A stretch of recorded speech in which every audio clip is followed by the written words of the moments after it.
वैसी इस वक्त मौजूद हैं जयपुर के रामलीला मैदान में। आपको बता दें कि असेंबली इंतखाब राजस्थान में होने वाले हैं और इसी सिमत में जो तमाम सियासी पार्टियों के लीडरान हैं वो पहुंच रहे हैं कि कर इंतखाबी तशहीर करने के लिए। और अब AIMIM की हक में मैदान तैयार करने के लिए एक तरह से कहा जाए कि जो सियासी पारा इस वक्त चढ़ता हुआ राजस्थान का नजर आ रहा है, उस बीच MIM की पकड़ मजबूत करने के लिए असदुद्दीन ओवैसी भी पहुंचे हैं।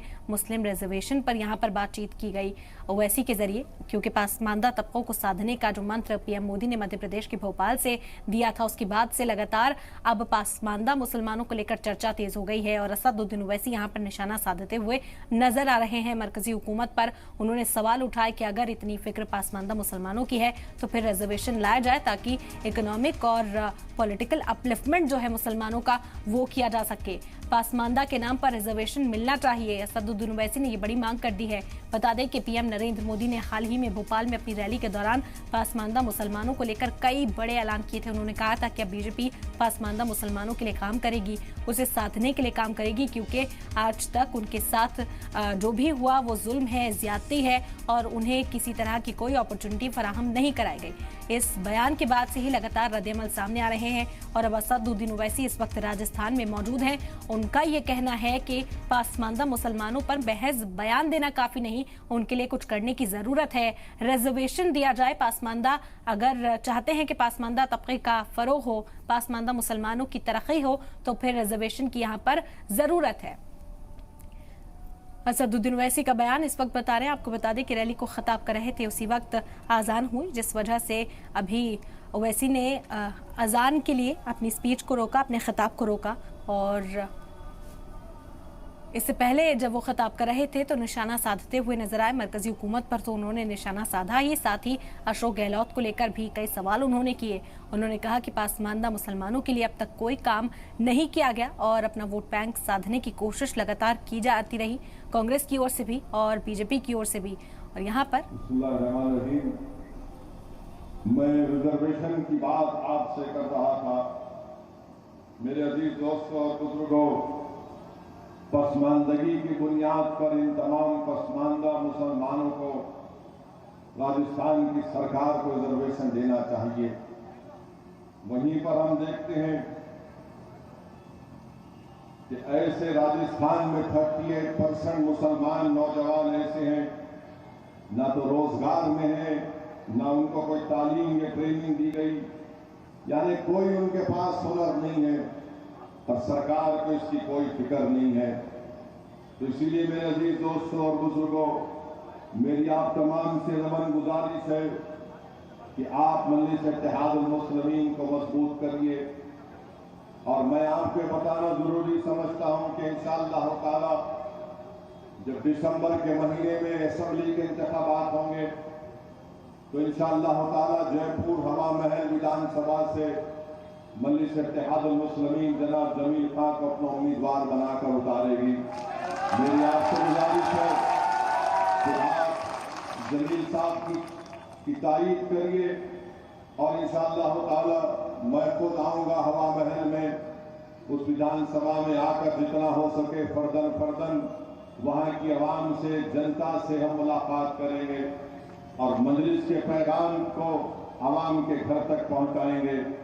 मगर मेरी तमाम मजलिस के रुखबाओं से अपील है कि आप असेंबली इलेक्शन की तैयारी में लग जाइए और भी बहुत से विधानसभाएं वहां से भी इंशाअल्लाह ताला अल करीब में मैंने हमारे इरफान साहब से, इमरान साहब से, जावेद से भी कहा कि सिक्कर में, गामा में, जहां पे भी आप बड़ी बड़ी मजलिस की मीटिंग्स करवाइए, मैं वहां पर आऊंगा और फिर इंशाअल्लाह ताला वहां से भी हम अपने कैंडिडेट्स को, उम्मीदवारों को मैदान में उतारेंगे।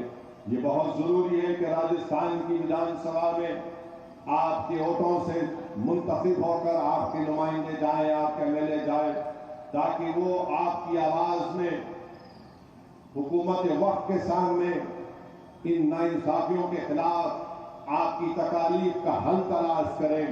मेरे अजीज दोस्तों और बुजुर्गों, दूसरी बात हमारे देश में होती है कि अपोजिशन यूनिटी होना चाहिए, अपोजिशन यूनिटी होना चाहिए।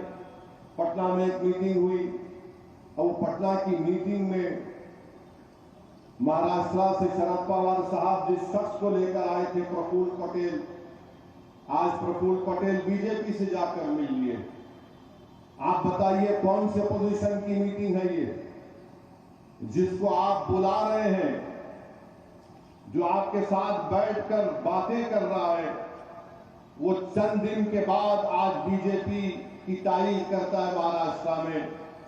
मगर इसके बावजूद भी कांग्रेस के लोग सेकुलरिज्म का सर्टिफिकेट बांटते हैं कि ये सेकुलर है, ये कम्युनल है, ये बी टीम है, ये फुलान टीम है।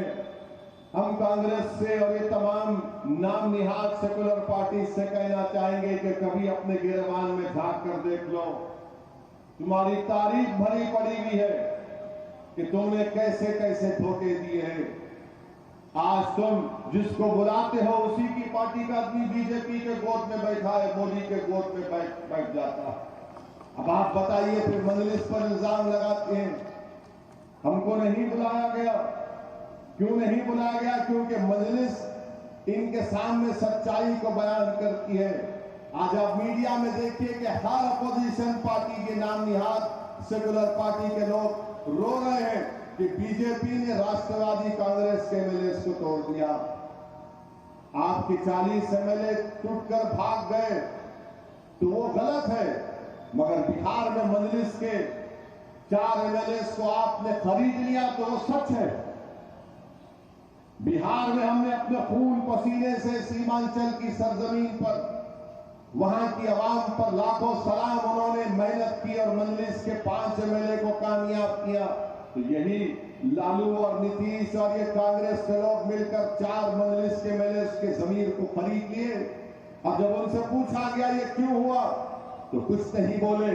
आज वो काम बीजेपी महाराष्ट्र में करती है तो ये तमाम के तमाम मीडिया में आकर रो रहे हैं, पुकार रहे हैं। याद रखो, अगर बिहार में जो मजलिस के एमएलए से हुआ गलत है तो फिर महाराष्ट्र में जो हुआ वो गलत होगा। नहीं तुम करोगे तो अच्छा और दूसरा करेगा तो गलत।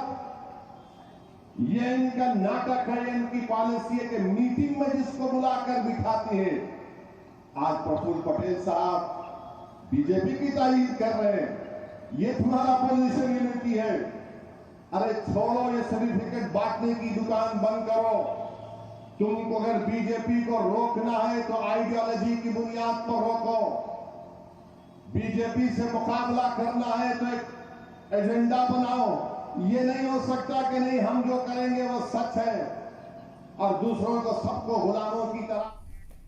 तो असदुद्दीन ओवैसी को आप सुन रहे थे। आपको बता दें कि महाराष्ट्र में जो सियासी उथल पुथल आज देखने को मिली, अजीत पवार जो गए हैं एकनाथ शिंदे के साथ, उस पर निशाना साधते हुए नजर आए। उन्होंने कहा कि प्रफुल्ल पटेल हाल फिलहाल में इत्तेहाद की मीटिंग का हिस्सा थे और आज बीजेपी का दामन थामते हुए नजर आए। इसी तरह से उन्होंने इत्तेहाद पर भी निशाना साधा।